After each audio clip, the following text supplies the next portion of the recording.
Pourquoi les filles sont-elles matérialistes? Voilà un sujet qui plaît à tout le monde.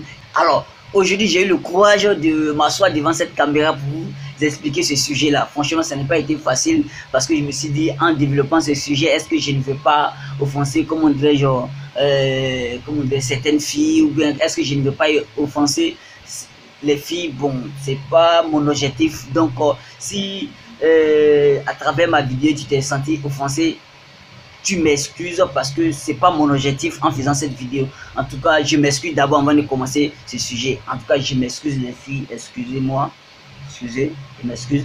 Sincèrement dit, je suis désolé, mais je dois faire cette vidéo parce que les gars n'arrêtent pas de me poser cette question. Ok, je suis désolé. Voilà. Alors, bienvenue dans les secrets du sexe, toujours en compagnie du général Diarrhée, votre sexologue le plus cool, le plus hop, le plus hip, le plus proche de vous. C'est toujours un réel plaisir d'être en face de cette caméra pour vous expliquer des sujets sur la sexualité. Avant de commencer notre sujet, je vais te demander de t'abonner à notre chaîne si tu n'es pas encore abonné, si tu es nouveau bien sûr. Et pour le faire, c'est simple. C'est écrit à ta droite là en bas en rouge, s'abonner. Voilà, il suffit de cliquer là-dessus. Tu as un moment, il y a une cloche qui va s'afficher. Tu cliques sur la cloche afin de rejoindre la famille de connaisseurs du sexe et de ne plus rater les nouvelles vidéos que nous allons balancer. Allez, vas-y, abonne-toi. Ça ne dure que quelques secondes et allez, abonne-toi. C'est fait? Super, bienvenue dans la famille de connaisseurs du sexe. Bon, excusez-moi, je sais qu'il y a du bruit parce que mes voisins à côté là, ils sont en train de jouer de la musique. Donc, ça va être difficile un peu de m'entendre, mais on va faire avec parce que j'ai pas le temps. Ok? Voilà. Comme je le disais, je m'excuse encore pour les filles. Je m'excuse. Pourquoi les filles sont-elles matérialistes? Voilà, c'est quelque chose que on va démontrer aujourd'hui. C'est-à-dire qu'à la fin de notre vidéo, tout le monde, chacun doit être capable de dire que donc c'est comme ça les filles sont matérialistes, etc., etc. Donc, voyez un peu, donc c'est quelque chose de lucide. On doit mettre dans la tête des gens. Alors, qu'est-ce qu'on attend par une fille matérialiste? Ça veut dire que c'est une fille qui est attirée forcément par un bien, par quelque chose qu'un homme possède. Vous voyez un peu, donc cette chose peut être physique, matérielle ou compétence. Ça veut dire quoi? Physique, ça veut dire, ça peut être ta taille, ta forme, ta beauté, etc., ta voix. Est-ce que vous voyez un peu? Matériel, ça peut être l'argent, voiture, maison, un boulot, etc., quelque chose quoi. Vous voyez un peu? Alors, compétence, ça peut être tu es bon en danse, tu as une compétence, tu as un talent en danse, tu as un talent de danseur, tu es chanteur, tu sais chanter, et tu es intelligent en classe, et tu sais, bon, et puis tu sais faire quoi encore? Il y a quoi encore? Tu sais courir, un talent, c'est quelque chose qui te démarque des autres hommes, vous voyez un peu. Donc, pour les gens qui veulent, pour les gars qui veulent draguer une fille, il faut forcément une compétence, il faut forcément quelque chose, il faut forcément quelque chose pour attirer le regard des filles. On ne se lève pas comme ça pour draguer. Voilà pourquoi les grands séducteurs sont des gens qui sont beaucoup cultivés. Vous voyez un peu? Voilà. Donc, il faut forcément quelque chose pour attirer l'attention des filles. C'est quelque chose de naturel chez les filles. C'est quelque chose de génétique chez les filles. Voilà. Vous allez comprendre cela tout à l'heure dans les démonstrations. Ok? Donc, soyez à l'écoute jusqu'à la fin de cette vidéo. Ok? Alors, comme je le disais, il faut quelque chose pour attirer le regard des filles. Donc, cette chose peut être, j'ai cité les différentes formes matérielles, physiques ou compétences. Alors, c'est simple. Nous allons baser notre hypothèse sur la Bible et sur le règne animal. Vous allez voir un peu ce que ça veut dire. Vous voyez un peu. Voilà. Alors, on prend notre Bible. On prend le premier livre de l'Ancien Testament qui est la Genèse. Voilà, où Dieu maudit un peu l'homme et la femme à cause de leurs péchés. Alors, c'est écrit dans la Genèse 2, verset 16, vous pouvez le vérifier chez vous là-bas, Genèse 2, verset 16, où Dieu stipule que toi la femme, j'augmenterai la douleur de tes grossesses, tu enfanteras avec douleur. Vous voyez un peu? Et la partie qui nous intéresse, c'est ce qui suit. Et tes désirs se porteront sur ton mari. Et tes désirs se porteront sur ton mari. C'est la partie qui nous intéresse. Donc le reste là, les souffrances, oh, ça n'a rien à voir avec ce que nous allons développer. Ça, c'est un autre sujet après. Vous voyez un peu? Et tes désirs se porteront sur ton mari. Ici, désir, le sens de désir, c'est pas désir sexuel, c'est pas émotionnel, c'est pas sentimental. Donc désir ne prend pas ce sens-là. Ici, désir prend le sens de devenir, d'obtention, d'avoir quelque chose.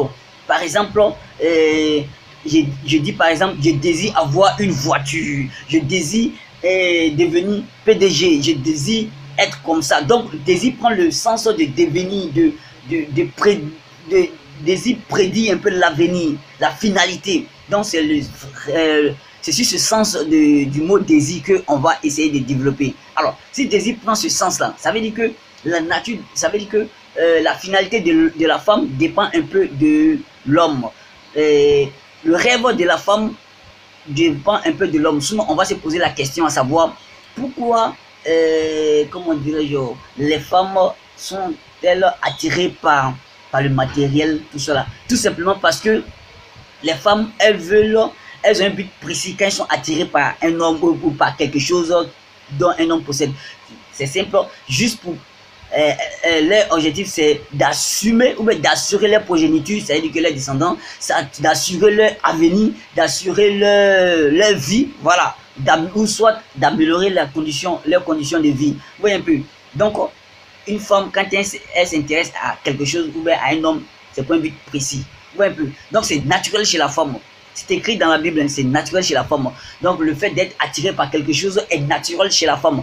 Mais, chose bizarre, quand c'est la femme qui est attirée par quelque chose, on parle de filles matérialistes. Vous voyez un peu. Mais quand on inverse le sens, que c'est l'homme, on parle de séduction. Quand c'est l'homme qui utilise la chose pour attirer, là, on parle de séduction. C'est quand même bizarre, hein? Donc, on parle de séduction. On parle jamais de l'homme matérialiste. On parle d'un homme viril, séducteur. Vous voyez un peu. Alors, si on voit que c'est écrit dans la Bible, ça veut dire que Dieu condamne la femme Dieu condamne l'avenir de la femme au dépend de l'homme. Vous voyez un peu, ça veut dire que c'est l'homme c'est l'homme qui doit l'avenir de la femme, le devenir de la femme doit dépendre forcément de l'homme. Mais il y a des exceptions, il y a des filles indépendantes, des filles qui se battent fort pour pouvoir pour ne pas dépendre d'un homme et pour pouvoir assurer leur avenir. Mais la majorité des filles d'aujourd'hui, vous voyez, c'est pas moi, je vais vous le dire. Il y a beaucoup d'entre nous qui sont des victimes. Ok. Alors, ça c'était au niveau de la Genèse. Ça veut dire que la Bible même, Dieu même stipule cela. La Bible même affirme que la femme, le désir de la femme, l'avenir de la femme doit dépendre de l'homme. Donc vous voyez que c'est naturel, c'est un phénomène naturel. Donc ne soyez pas surpris de voir les filles courir derrière vous quand vous devenez célèbre. Ne soyez pas surpris de voir les filles courir derrière vous quand vous devenez un grand footballeur, un grand artiste, quand vous devenez, comment on dirait, quand vous êtes très intelligent en classe. Ne soyez pas surpris de voir les filles courir derrière vous. C'est un phénomène naturel chez eux. Vous voyez un peu, parce que ça stimule leur cerveau. Alors, ça c'était notre première hypothèse au niveau de la Genèse. Ça, c'est la Bible qui dit ça. Maintenant, nous rentrons dans le monde animal, dans le règne animal. Parce que l'homme est un animal social. Ok, nous allons voir cela. Comment est-ce que chez les animaux, ces phénomènes se comportent, se présentent. Ok. Alors, quand on rentre dans le règne des animaux, on va s'appuyer sur les oiseaux. Parce que chez les oiseaux, on voit beaucoup de choses, de séduction, où on voit les femelles. Alors, on va s'appuyer un peu sur les manchots, les pingouins. Alors, comment est-ce que la séduction se déroule chez les pingouins ou les manchots ou les pingouins? Alors, c'est simple. Le mâle, pour séduire la femelle, il utilise une pierre, parce que leur nid est fait de pierre. Donc, bien placé là. Donc, le mâle utilise une pierre. C'est pas n'importe quelle pierre. Il prend le temps de choisir la pierre et il vient déposer la pierre devant la femelle pour séduire un peu le regard de la femelle. Pour montrer à la femelle qu'il a un bon goût. Il peut, si la femelle l'accepte, son nid sera garni de ces belles pierres. Vous voyez un peu. Donc, vous allez voir l'image. Comment est-ce que vous allez voir l'illustration en image? Voilà. Vous voyez un peu. Donc, c'est comme ça se passe chez les pingouins ou chez les manchots. Ils utilisent une pierre pour venir séduire, pour montrer les preuves d'amour, etc. Donc, il faut forcément.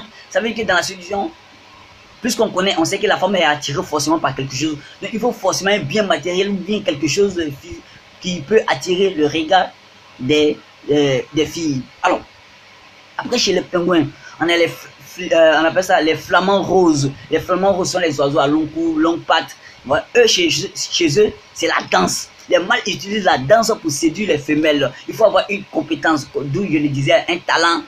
Ouais, un peu, un talent de danseur. Donc, il faut forcément ces genres de choses pour pouvoir attirer le regard des femelles.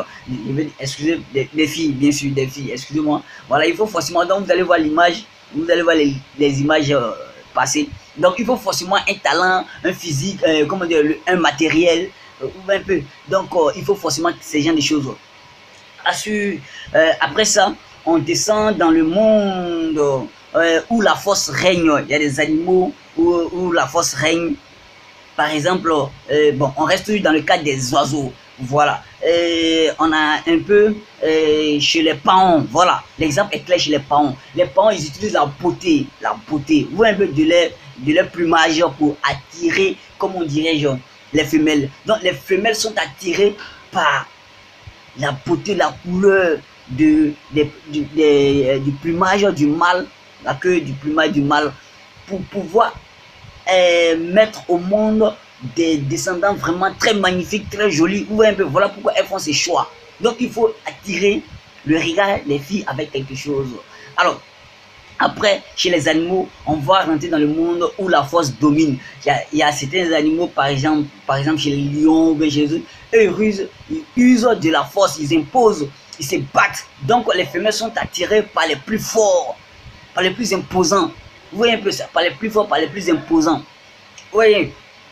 Donc on progresse toujours. Voilà, on progresse toujours. On progresse toujours, on voit un peu chez les... On se retourne encore chez les oiseaux. Vous allez voir, il y a un oiseau qu'on appelle... le quoi là même là. Bon, il y a un oiseau que j'ai oublié son nom. Mais comme cet oiseau à la nuque rose. Voilà, à la nuque rose. Vous allez voir que l'oiseau est... Ce petit oiseau est tellement intelligent que ça... C'est un vrai architecte. C'est un vrai architecte. Ça veut dire que ça... Vous allez voir son nid. C'est plein de couleurs, etc. pour pouvoir attirer la femelle. Vous voyez un peu? Donc, l'oiseau prend son temps pour construire son nid, décorer son nid. Souvent même là, il arrive à colorer entièrement, comment dirais-je, son nid avec des peintures même que lui-même il arrive à fabriquer. Vous voyez un peu? Donc, là, c'est l'intelligence de l'oiseau qu'il met en pratique pour pouvoir attirer la femelle. La chose bizarre, c'est que quand il fait ce grand boulot, il finit de faire ce boulot comme ça. Bon, il ne dure pas, hein. Il faut dire qu'il ne dure pas. Il finit de s'accoupler avec la femelle, il laisse la maison à la femelle, tout ça, le nid à la femelle, puis pouf, il est parti. Vous voyez un peu? Donc, la fille gagne, hein. Elle dort dans un château de luxe, etc. Bon, paf, on passe. Et puis en plus, la liste est longue, hein. Je sais pas, la liste est longue. Chez les mouches comme ça, il y a une mouche qui emballe son cadeau dans des tissus, dans des fibres, et il vient donner à la femelle. Le temps que la femelle va prendre pour déballer, comme on dirait, ce cadeau-là, lui, il s'accouple avec la femelle rapidement. Vous voyez un peu? Il faut user de l'intelligence. Et puis aussi, chez les chimpanzés, comme ça, les chimpanzés ne sont pas loin des hommes. Par exemple, quand le mâle a de quoi bouffer la nourriture, la femelle peut venir se donner, genre, elle donne son derrière, quoi. Voilà. Ou le mâle en plein acte sexuel, la femelle essaie de l'arracher, comme on dirait, genre, la nourriture qu'il a dans la main, et puis voilà, elle déguste, elle mange, et puis elle gagne en temps. Vous voyez un peu, elle dégage. Vous voyez un peu, donc elle utilise un peu son manchin pour pouvoir blaguer le mâle, pour pouvoir séduire le mâle. Vous voyez un peu, parce que voilà, le mâle, il possède quelque chose qu'elle aime, quoi. Voilà. Ok, donc voilà quelques exemples. Vous avez, voilà quelques exemples qui vérifient, qui montrent réellement, comment dirais-je, le comportement matériel de la femme. Voilà, le comportement matériel de la femme. Donc on peut conclure que c'est pas la faute aux femmes d'être aussi aux filles d'être aussi matérialistes, parce que ça fait partie de leur constitution, ça fait partie de leur génétique, ça fait partie de leur nature, parce qu'elles font cela. Pourquoi? Bon, on peut se poser la question, pourquoi les femmes sont-elles matérialistes? Tout simplement parce que elles ont besoin de ça pour assurer leur progéniture, leurs descendants, et aussi d'assurer leur avenir. Voilà pourquoi les filles sont beaucoup matérialistes. Donc, ce qui les attire, c'est ce qu'on a fait un peu le tout chez les animaux, dans la Bible, etc. Vous voyez un peu. Donc, elles sont matérialistes tout simplement pour pouvoir assumer ou bien assurer leur avenir, leurs descendants, etc., etc., etc. Donc, les amis, j'ai été ravi de faire cette vidéo. Si vous avez aimé la vidéo, essayez de publier, partager la vidéo, aimez la vidéo, aimez la vidéo, likez.